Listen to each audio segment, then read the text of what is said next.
King Charles has a problem which includes George, Charlotte, and Louis, that he needs to deal with, according to a royal commentator. Royal commentator Richard Fitzwilliams noted that the official portraits of the royal family released after the coronation show the aging nature of the firm. He believes that the king's plan for a slimmed-down monarchy faces a major hurdle as the older members look to fulfill all their duties.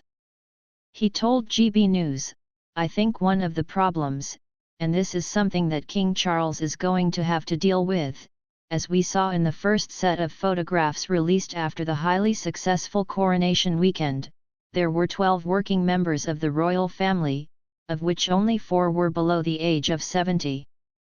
So this does raise the point." Mr. Fitzwilliams pointed out that it will be more than a decade before the likes of George, Charlotte, and Louis will be able to step up. This leaves a potential gap in the king's plans. He added, "Of course George and Charlotte and Louis played a role of one sort or another in the different days during the coronation weekend," he said. "I mean, it was wonderful to see George as a page of honor, but it is obviously going to be a long time before any of them are able to participate in royal engagements actively. And this does mean that, firstly, the Waleses are the future of the monarchy, there's absolutely no doubt about it. But secondly, who's going to take up all these hundreds of patronages at the moment which are at the moment vacant?"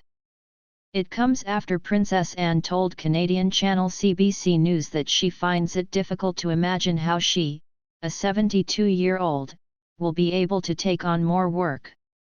She said, "I think the slimmed-down monarchy was said in a day when there were a few more people around to make that seem like a justifiable comment.